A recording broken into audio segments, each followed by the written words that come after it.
Welcome to the Mystic Fool. I'm Martin Worth, and this is the Mystic Fool. Okay, today I want to talk about entities. This will be an introduction because entities is a big subject. But lately I've had quite a few people calling up. Well, not just a few, but a lot of people calling up to my healing business, Dreamtime Healing, and asking about entity removal. And so, I thought, let's do a podcast on entities. And what do people mean when they ring up and ask about entity removal? What are they talking about? Well, the term entity, broadly speaking, is it something that's become trendy? Is it something that's just another one of those new age kind of things that I've spoken about on the podcast before?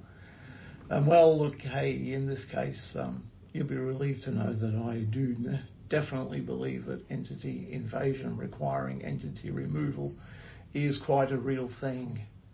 The results that I've seen once entities are removed from a person's field are quite amazing. People changing immediately. And there's definitely something in this entity removal. Okay, so what is an entity? Well, generally speaking, entities are simply an energetic focal point. Look, in broad terms, you're an entity. My dog's an entity. A business is an entity. A relationship is an entity. Any energetic focal point can be termed as being an entity. And so we're talking about something that exists within, yet aside from the actual nature of a person.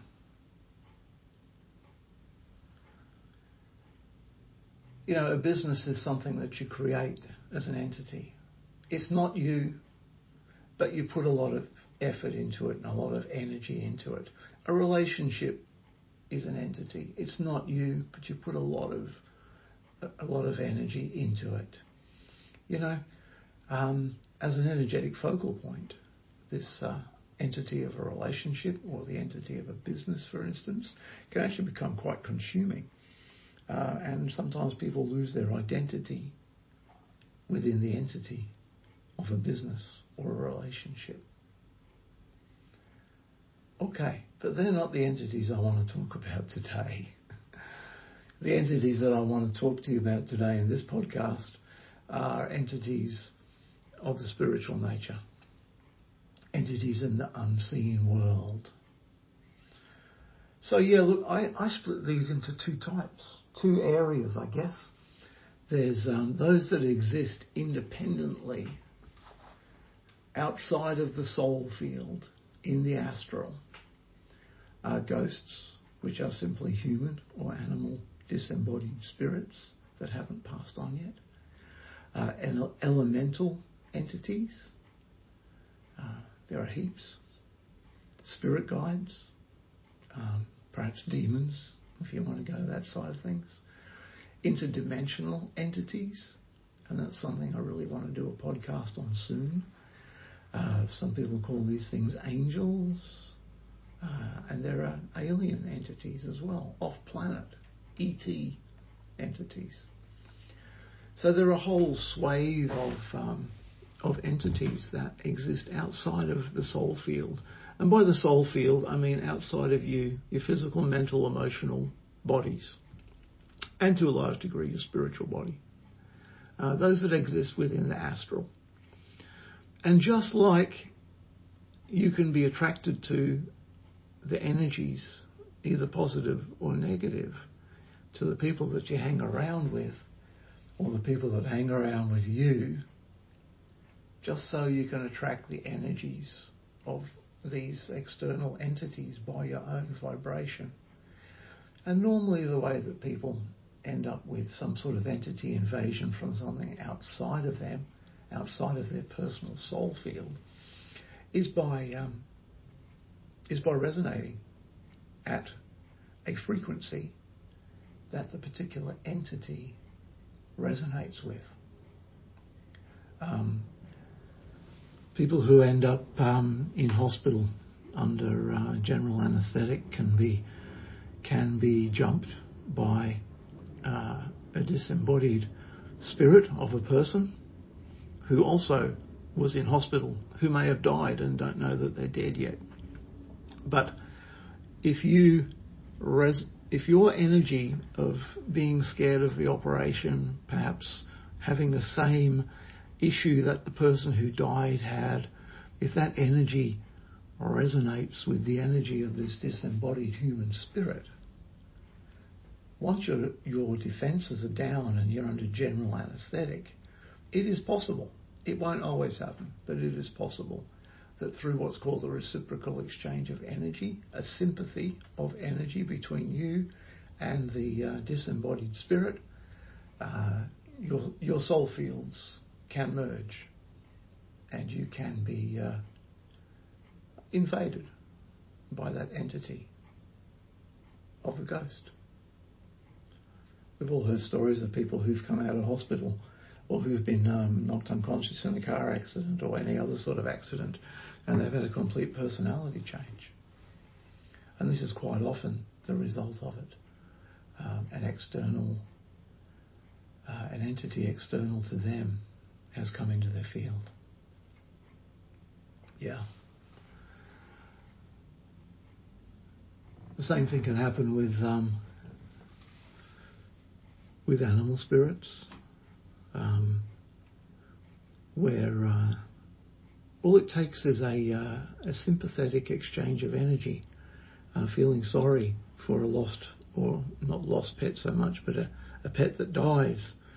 You can literally hold the energy of that pet, the soul energy, the spirit of that pet within your soul field by not wanting to let it go. It can happen with loved ones who have passed, particularly if they don't want to go and you don't want them to go.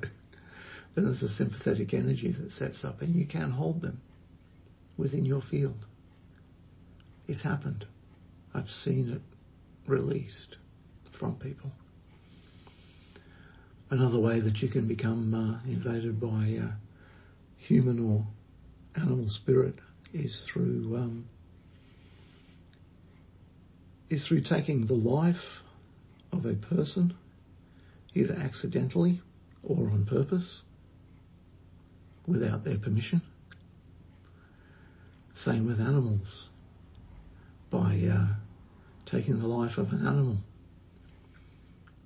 by accident or by on purpose, without proper protocols, without following law, and that is by asking first before you kill an animal, that is, not a person. By asking, like our First Nations people, before they would hunt, they would hold ceremony, and they would ask the spirit of the kangaroo or the goanna to present itself.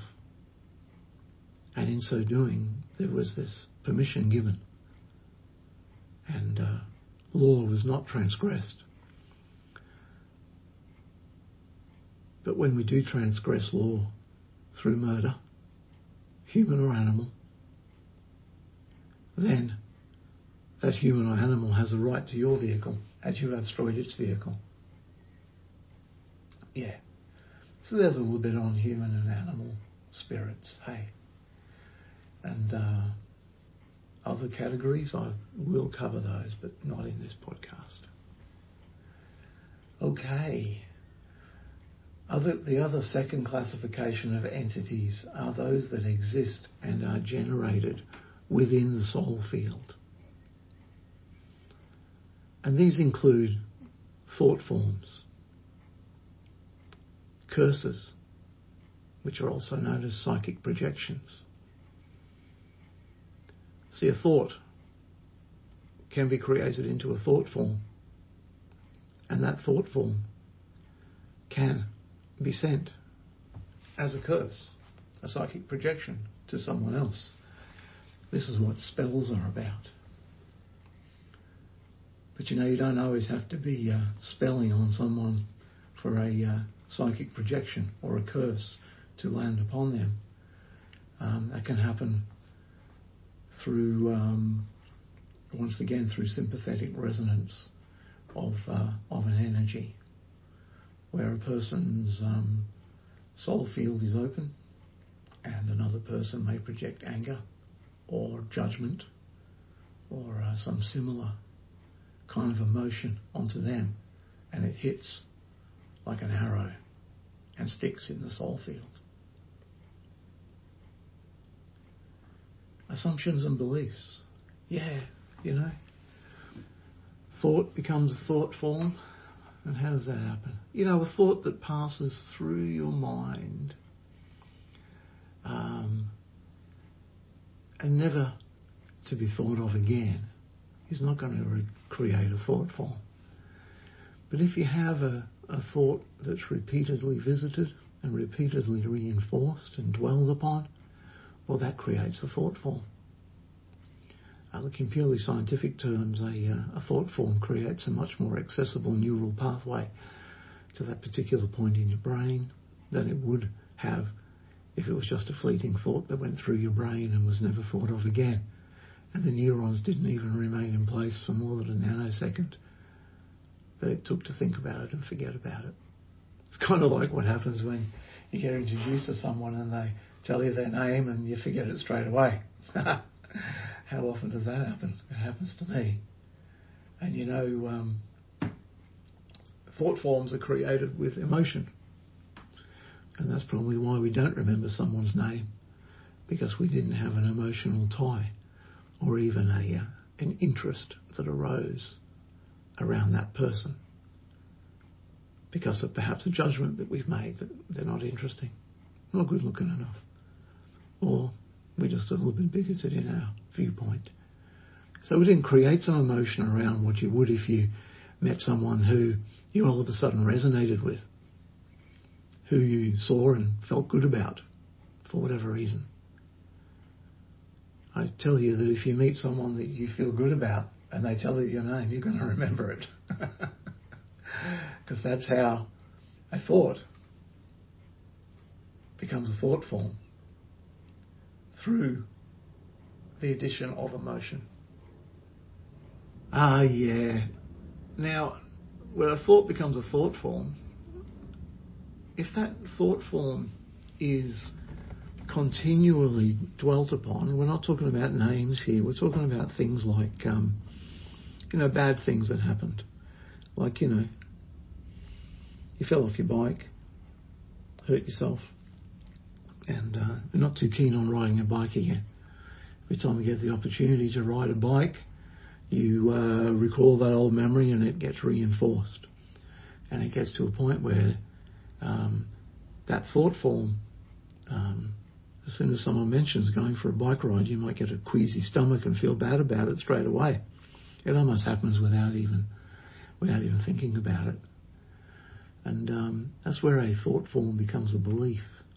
I tell you, if you got onto your bike and rode it anyway, it would not have created a belief that it's dangerous to ride a bike.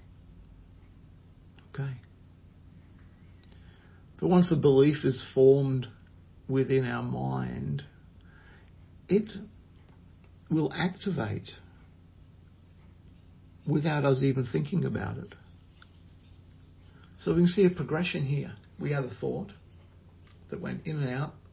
We had a thought that became a thought form because we reinforced it. And we had a thought form that became a belief because we enforced it over and over. And once it's become a belief, it's what's called a life form. It really has a life of its own. What beliefs do you have that sit in the background of your mind and prevent you from doing things? I had a friend once that went rock climbing with. He's quite a capable guy. And he was quite capable of climbing to the top of the cliff, but he couldn't. He couldn't put weight on one of his arms sufficiently to bring himself to the top. And the reason for that was because he'd had an injury on that arm, and the belief form that he had created for his own protection was that he couldn't put weight on that arm. So he was limited by a belief that that arm was still weak when it wasn't. When it's something physical, you can understand it. But what beliefs do you have sitting in the back of your mind that are limiting you from being prosperous, from being lovable? Yeah. But I want to talk about beliefs another time, because beliefs are big stuff. But they are an entity that sits within your soul field that was created by you. Yeah, you created it. And that's called an internal created entity. When an internal created entity gains enough power over you, it's not just a belief that sits there in the back of your mind and something that if you really concentrate on, you can overcome it. That internal created entity won't just stop you from climbing a cliff. It'll stop you from going out the door. It'll keep you home because it's dangerous out there. Yeah, agoraphobia. I think that's the one, where people are afraid of going outside. What other phobias are there? You know, claustrophobia. Fear of spiders, what's that? Anacrophobia. All these things, they are internal created entities and they can be cleared. Yeah. So what else do we have in the soul field? We've got programs. Hey, how much programming do we get from television, from radio, religious programming that we've been subjected to, even military programming, although maybe not so much these days, you know, but definitely programming at school. And it interests me as being an older person than some of you guys listening to this podcast, how we're starting to program children at school, in like primary school, about sexuality, choosing gender. Goodness me. If that's not programming, I don't know what is. And I'm sorry if no one agrees with me, but I'll put it this way. Our Indigenous people, our First Nations people, of all cultures that I'm aware of, let kids be kids until they reached a reproductive age, you know, where girls had their first period and men spilled their first seed. Yeah. So yeah, what sort of programming are we feeding the kids at school that they really don't need? You know, we've got a clapload of it ourselves, but I think it's getting worse. Okay. Another kind of entity that exists within the soul field. This one's sort of on the brink of between the soul field and the astral field. So I put it under soul field because that's a thing called an egregore, which is a group think. And look, it's sort of in a negative way. It's tied in with suicide. It's tied in with people who call themselves empath. And give me a note in the comments if you identify with empath, because that's an interesting one and I might be able to help you to not be so empathetic if it's a problem for you. You know, the twin flame thing, which became a group think. Everyone was falling into the twin flame trap. Have a listen to the podcast I did on that if you're not sure. Even gang mentality, you know, all these things, they're an egregore is a group think, tied in with a social network. But you know, there are also egregores that are not negative. You know, the thought of common courtesy is an egregore that I think at least used to exist, and of doing the right thing with people. Yeah. Okay. So look, that's an intro. two entities. Just wrapping up now, because it's been more of a lesson than a podcast, but that's okay. We've got entities that exist outside of the soul field in the astral, and we've got entities that exist within the soul field, some of which, most of which, we actually create ourselves. Yeah. So, thought becomes a thought form becomes a life form becomes an entity. Yeah. Okay. Thanks for listening. By the way, this is the fourth time I've tried to record this one. Every time I tried to record it, something happened and I couldn't get through it. So today I'm happy to present this introduction to entities for you. Hey, if any of these things ring true for you, if that truth with a ring to it comes through, drop me a line to themysticfool@martinworth.com. Make a comment. If there's something that's come up for you that you'd like to shift, let me know. You can email me at themysticfool@martinworth.com and we can have a talk about getting you clear of that thing that might be holding you back from being everything that you can be. So thank you. Be well. Lots of love. And I'll catch you next time. See ya.